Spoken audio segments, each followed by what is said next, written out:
at sumaiyo rin. Ang mabuting balita ng Panginoon ayon kay San Lucas. Papuri sa iyo, Panginoon.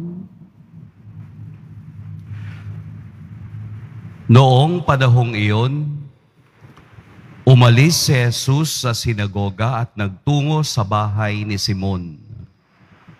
Mataas noon ang lagnat ng biyanan ni Simon, kaya't ipinamanhik nila kay Jesus na pagalingin siya. Tumayo si Jesus sa tabi ng higaan ng babae at inutos na maalisan ang lagnat. At nawala nga ito. Noon di tumindig ang may sakit at naglingkod sa kanila. Paglubog ng araw, ang lahat ng may sakit, anuman ang karamdaman, ay dinala ng kanilang mga kaibigan kay Jesus. Ipinatong niya ang kaniyang mga kamay sa bawat isa sa kanila at pinagaling sila. Nagsilabas sa marami ang mga demonyo sabay sigaw, "Ikaw ang anak ng Diyos." Ngunit sinaway sila ni Jesus at hindi pinahintulutang magsalita sapagkat nakikilala nila na siya ang Mesiyas. Nang mag-umaga na, umalis si Jesus at nagpunta sa isang ilang na pook. Hinanap siya ng mga tao at nang matagpuan ay pinakiusapang huwag munang umalis. Subalit sinabi niya, dapat ko ring ipangaral sa ibang bayan ang mabuting balita tungkol sa paghahari ng Diyos, sapagkat iyan ang layunin ng pagkasugo sa akin. At nangaral siya sa mga sinagoga sa Judea. Mga kapatid, ang mabuting balita ng Panginoon. Pinupuri ka namin, Panginoong Hesukristo. Maupo muna po ang lahat. Magandang umaga po sa lahat. Ang araw ni Jesus ay napupuno ng tatlong bagay. Yun bang kaniyang everyday na activities ay nakafocus sa tatlong bagay. Una ay ang magpangaral ng mabuting balita. Kaya siya ay nagtatravel o naglalakbay on foot sa iba't ibang lugar para ipakilala ang kaharian ng Diyos. Ikalawa ay ang pagpapagaling sa mga may sakit. Lahat ng bayan na kaniyang puntahan ay may mga taong humihingi ng miracle o ng grasya o biyaya ng kagalingan. At ang pangatlo na hindi mawawala kung saan siya pumupunta ay ang pagpapalayas ng masasamang espiritu o mga demonyo. Ngayong pasukan, isa sa mga challenge ng mga guro ay ang makuha ang atensyon ng mga bata. Mahirap kasi na 50 hanggang 60 na mga learners sa loob ng klase ay napakahirap yung atensyon na makuha. Ito ay challenge sa kanila na kahit na sila ay matagal ng guro, taon-taon, iba't ibang method o strategy ang ginagamit ng isang guro.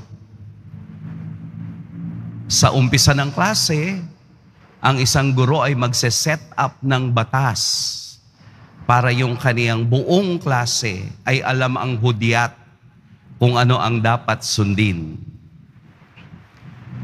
Meron ako isang kilala na magaling na guro na sa unang araw, ang ginagamit niya ay bell.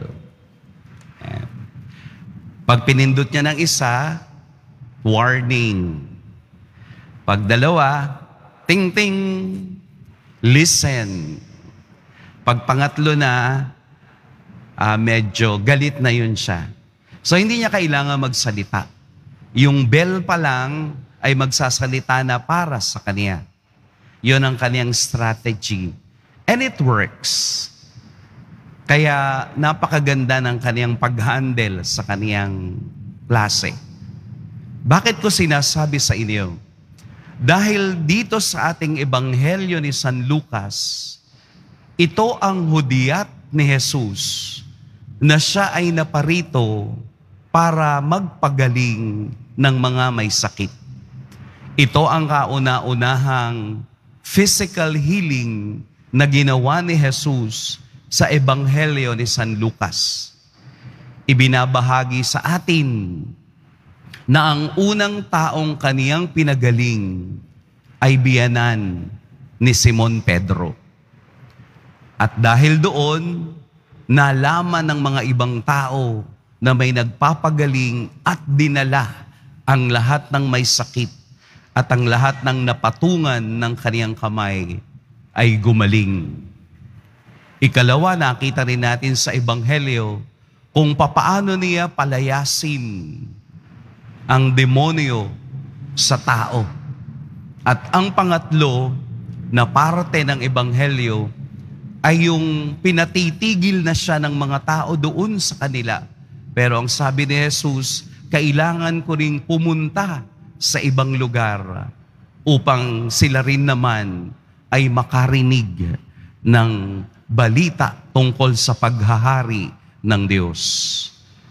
Alam niyo po yung maganda dito sa ebanghelyo nating narinig? Ipinamanhik nila kay Jesus. Hindi mismo yung may sakit ang nagsabi kay Jesus na pagalingin mo po ako kung hindi mayroong namagitan between sa may sakit at si Jesus, may taong namagitan. Ibig sabihin may taong namanhik o nakiusap kay Jesus na pagalingin mo po. At doon sa ikalawa, dinala ng kaniyang mga kaibigan, mayroong namagitan. Nakita ninyo kung gaano kahalaga ang pamamagitan. Ano po sa Ingles ang pamamagitan? Intercession. Kung papaanong ipinamanhik nila kay Jesus na pagalingin ang may sakit, ito ay pinakinggan ni Jesus, ito ay kaniyang iginawaran ng paggaling. Kaya wag po nating mamaliitin ang pamamagitan or intercession. Ang intercession ay katumbas din ng pananalangin natin sa mga taong may sakit at nangangailangan. Kung hindi nila kayang dalhin ang kanilang katawan dito sa Quiapo, sa harapan ng ating Poong Jesus Nazareno, sa pamamagitan natin, intercession, sa pamamagitan natin, sa pakikipamanhik natin sa Poong Jesus Nazareno, sila ay magkakaroon ng kagalingan. Ito ang kahalagahan ng pagdarasal sa iba na hindi kayang magdasal para sa lahat.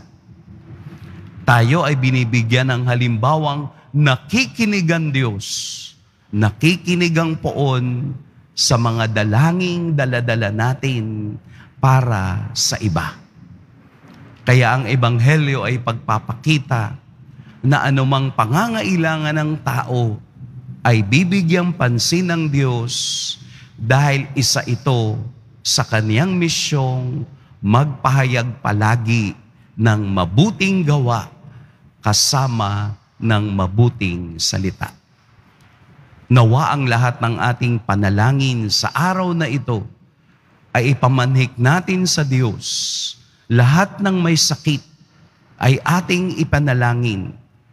Lahat ng nagkakaroon ng mga problema, mental health, physical health, ipamanhik natin sa Diyos upang sila naman ay makaramdam ng tunay na biyaya na galing sa Poong Jesus Nazareno. Pagpalain po tayo ng Poong May Kapal.